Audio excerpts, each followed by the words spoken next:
Dibang, 6 exit poll, 6 के 6 NDA को बढ़त बनाते हुए एक सेक्युलर ट्रेंड दिखाई दे रही है, इसे कैसे देखते हैं आप? देखिए, मैंने ये पहले भी कहा, इन पोल्स का बहुत ज़्यादा मतलब नहीं है। एक तरीके से मनोरंजन जैसा है।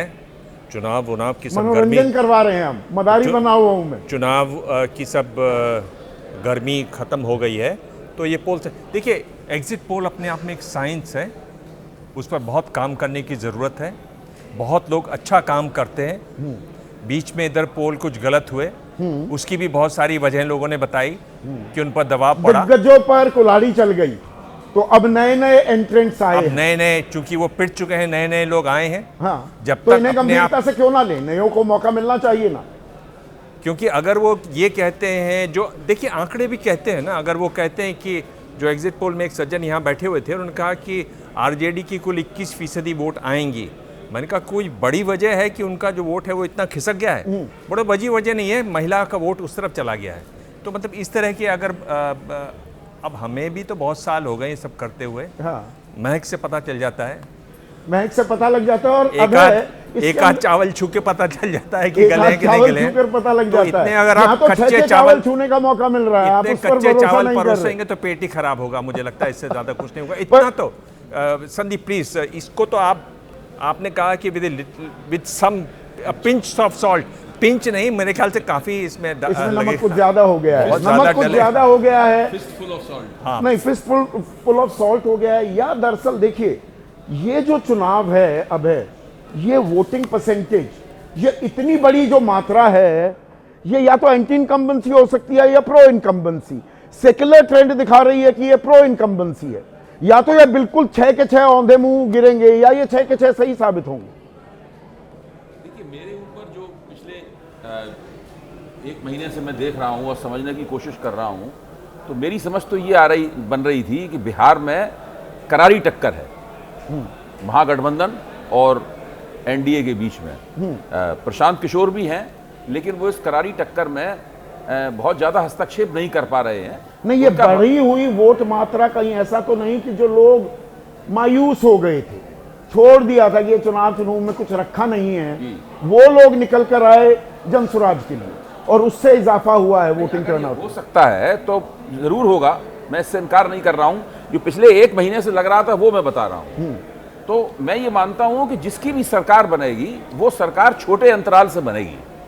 वो कोई इस जो एग्जिट पोल है उनको देख के तो ऐसा लग रहा है कि जैसे कि महागठबंधन की कोई चुनौती थी ही नहीं, मैदान में एक ही टीम खेल रही थी, वो लगातार वही गोल मारती नहीं। और इसमें एक और बात, 6:30 बजे एग्जिट पोल्स दे दनादन आने लगे, एक के बाद एक गिरने लगे, जैसे वो पैसे आए थे खटाखट, एग्जिट पोल भी खटाखट आ गए।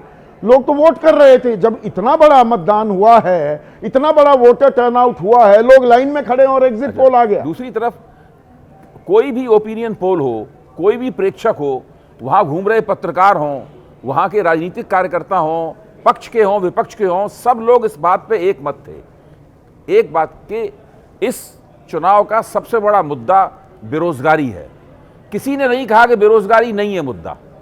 नंबर एक बात, कोई भी रेटिंग एजेंसी, मैं इसमें एक संशोधन करना चाहूंगा, जी। क्योंकि मैं गया था बिहार। हाँ। सबसे बड़ा मुद्दा दरअसल नीतीश कुमार बन गए, इस चुनाव की धुरी नीतीश बन गए, और नाराजगी नहीं दिखी है नीतीश के नहीं। खिलाफ। ये तो आप नेताओं के बारे में कह रहे हैं। हाँ। आपकी बात सही है। हाँ। आप नेताओं के बारे में कह रहे हैं, मैं इश्यूज की, मुद्दों की बात कर रहा हूं। उसमें दूसरी बात ये थी कि जब भी रेटिंग एजेंसियां बताई मुख्यमंत्री पद की सबसे बड़ी पसंद कौन है, तो आखिर हमेशा नीचे गिरता जा रहा था। आखिर तक तो हमेशा तेजस्वी पर यादव बाद सबसे में आगे रहे। सहानुभूति आ गई। क्या इसमें एक और आंकड़ा बड़ा दिलचस्प है अब, क्योंकि महिला, युवा और मुसलमान की भी हमें बात करनी चाहिए।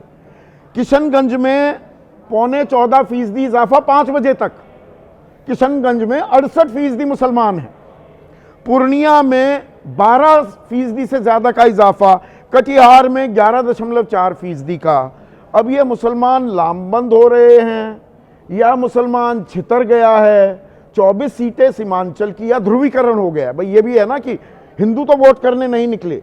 पिछली दफा 24 सीटों में इन 4 जिलों की साथ ही जीत पाया था महागठबंधन। ये कहानी वो तो नहीं हो रही। आदेश। संदीप जी, सबसे पहली बात तो ये है कि अगर हमारे पास डाटा होता फर्स्ट फेज़ का कि जो अभी तक हमारे पास नहीं है, चुनाव आयोग ने दिया नहीं है वो कि डाटा। कितने महिला, कितने कितनी महिला, कितने कितने युवा, पुरुष। कितने मुसलमान, कितने पुरुष, वो सब आपके पास आ जाता।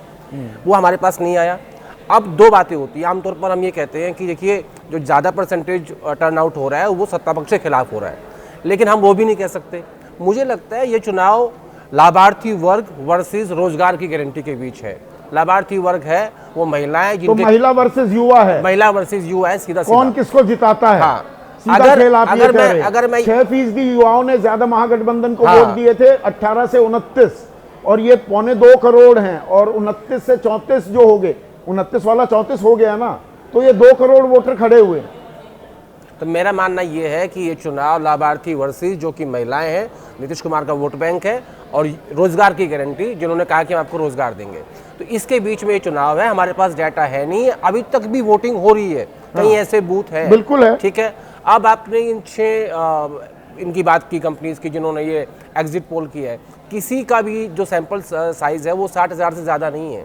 60,000 का सैंपल साइज आप 7 करोड़ वोटर के भाग्य का फैसला नहीं कर सकता। नहीं, अगर अच्छी तरह से स्ट्रैटिफाइड हो डेटा, 60,000 में भी आप अच्छा आकलन कर सकते दिमाग ने हैं। कहा ना कि एक साइंस है, हाँ। लेकिन अभी तक भी जहां वोटिंग हो रही है, 5:30 बजे का डाटा आपके पास है कि 67% हाँ, वोट उस हुई पे है। मैं सवाल उठा ठीक रहा है, हूं कि 6:30 अभी बजे तो 6:30 बजे पहला नंबर आप दे रहे हैं 6 कंपनीज का, और कहीं भी उसमें कहीं भी क्रेडिबिलिटी पे बार बार सवाल उठ रहे हैं। इसीलिए पोस्ट पोल सर्वे भी करते हैं बहुत से लोग। CSDS ने हमेशा ये किया है, और एक एजेंसी आंकड़े जुटाती है और उसे सीटों में तब्दील दूसरी शख्सियत से कराया जाता है।